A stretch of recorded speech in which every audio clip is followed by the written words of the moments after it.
Hi everyone, welcome back to my channel. Today we'll be finding slope from graphs and tables, so a little bit of review, a little bit of new stuff. Let's get it. So I wanted to start by highlighting a really important mathematician, Albert Frank Cox. He is the first, actually the world's first Black American to receive a PhD, so like a doctor of math in mathematics. And I wanted to share just a little bit of his story where his advisor, so he had this advisor, Williams, felt that since he was the first Black person to receive a doctorate in mathematics, he needed to get recognition outside of the United States. So he asked universities in England and Germany, but they refused him on the basis of his race. But interestingly, when he sent it to a university in Japan, they did accept it. And through that, he was able to get the recognition of having the PhD. So there's a lot more to his story, a lot more struggles he went through, but really, really inspiring. So today we will be able to find slope from graphs and tables. We've done lots of graphs. We've done a little bit with tables. We'll see it in more detail here. So what is slope? Here I'd have you tell me, oh, Ms. Yule, I know what slope is. So what is slope? Slope is steepness of a line. Slope is rate of change of a linear function. Slope is rise over run, and slope is the change in y. So how do my y values change over the change in my x values? How do the x values change? So all of these are different ways that we can define slope, but they all come down to the same thing. So slope as steepness of a line. So here I have a hill, and there's the slope of my hill. It's not very steep. I could probably easily walk up that hill. And then over here I have this mountain, and this mountain is very steep. It would be challenging to climb up that hill or mountain. So this mountain is steeper than the hill, and you can see that the line of the mountain is much more, it's almost like it's getting closer to being a vertical line. So it's much harder to climb up something that is steeper. Slope is also rate of change. So here we have the example of Catwoman, and she goes at a speed of 5 feet in 1 second. So when I look at this graph, I can see that at 1 second, she goes 5 feet. So her rate of change is constant. Her constant rate of change is 5 feet per second. So if she goes 5 feet in the first second, she goes 5 feet again and gets to 10 feet, and then goes 5 feet again, and then goes 5 feet again.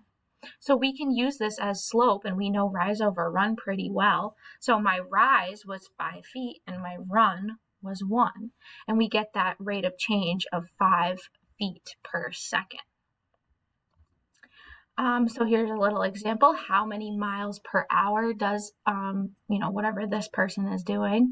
So if I look at how many hours in 1 hour, he or she or they go up to 3 miles. So 3 miles in 1 hour is here. So I could also do rise 1, 2, 3, and run 1, which is 3 over 1, 3 miles in 1 hour. We have 4 types of slope. Positive goes from increasing from left to right. Negative slope is decreasing from left to right. A zero slope is just this straight line. And an undefined slope is a vertical line. So we can't really define the slope here. Slope as rise over run. We love rise over run. So if I have a graph, I can take any 2 points on a graph and see how do those y values change and how do the x values change. So to get from 1 point to the next, on this example, I go up 2. So I go up 2 units, 2 boxes, 2 units, and I go over 3 units. And it makes a nice triangle. So when you do rise over run, you're looking to make this nice triangle. So I go up 2 over 3. So my rise is plus 2. My run is positive 3. And that's my slope, 2 over 3, 2/3.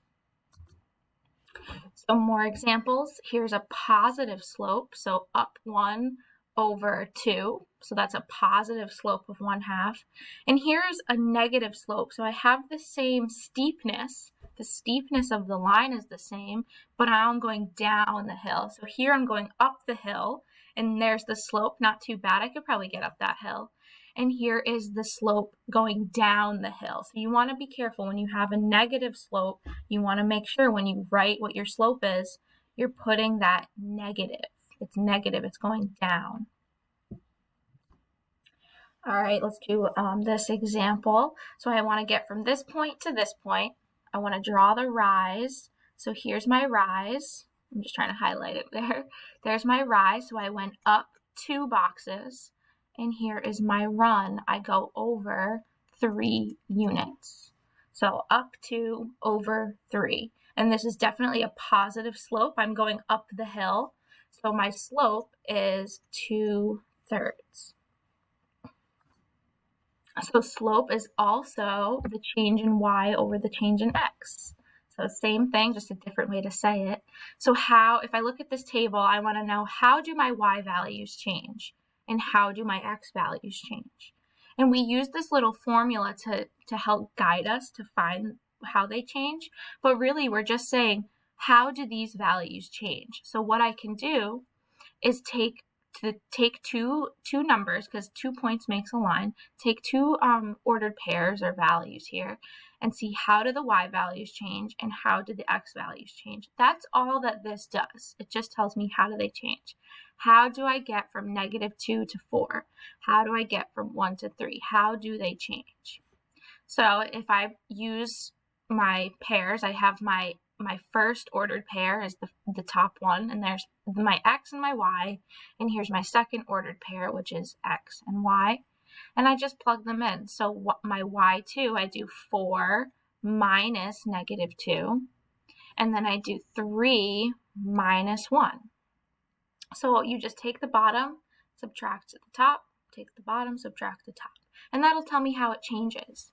So 4 minus -2, those change to positive, so it's 6.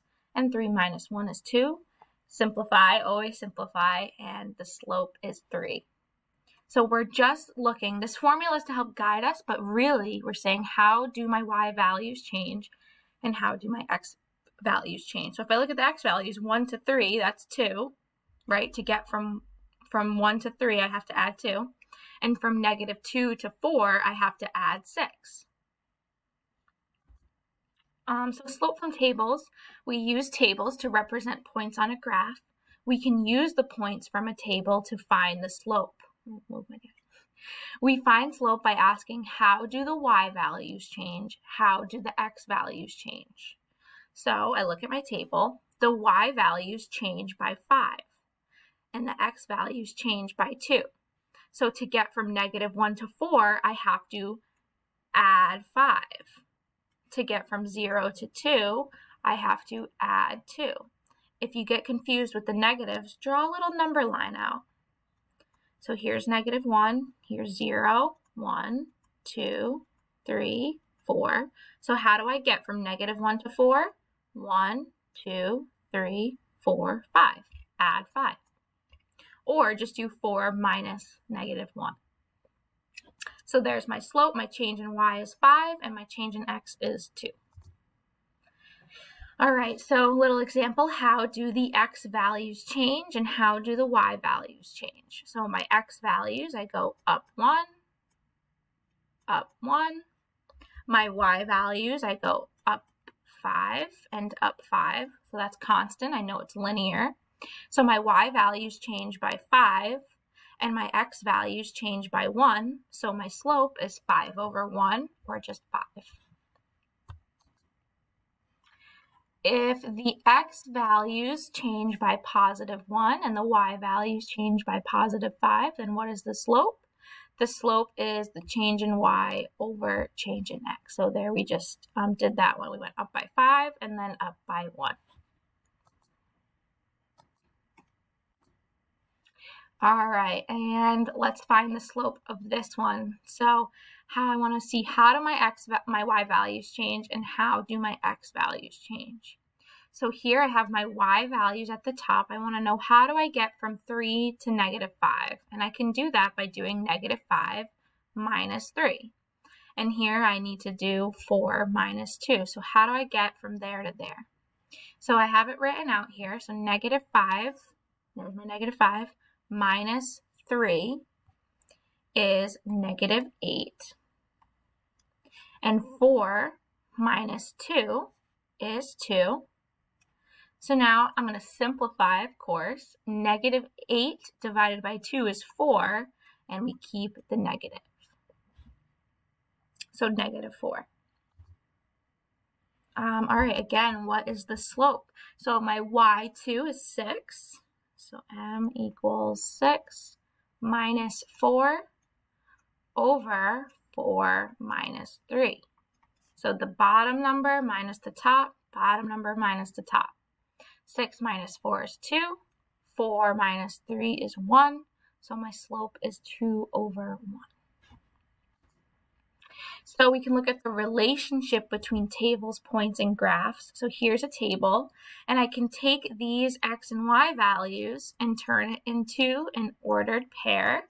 So there's those in ordered pairs, negative 1, negative 2, 1, 3. So the table and ordered pairs and graphs, they can all represent the same thing, but they can all mean the same thing represented in different ways. So this table represents these ordered pairs. These ordered pairs, I graph on the graph, I put on the graph, and then if I draw a line through them, I get the, my line, my function. So these all are telling me the same thing, represented in different ways. So finally, we'll find the slope here. So I have a couple different strategies I can use. I can plot these points on the graph like this. Or I can say what is the change in y and what is the change in x. We'll do it both ways. So negative 3, 2, I go over negative 3 and up 2. 1, 4, I go over 1 and up 4. And then I'm going to draw a line. That's pretty good. Draw a line through them. And now how did I get from this point to this point? So I go up, I rise 2, and I run 1, 2, 3, 4. So my rise is 2, my run is 4, which simplifies to 1/2. All right, cool. Let's check it for my table and make sure I get that right. So m equals 4 minus 2 over 1 minus negative 3. 4 minus 2 is 2. 1 minus negative 3, I can add them, is 4, which equals 1/2. So I'm good. My slope is 1/2. All right, bye.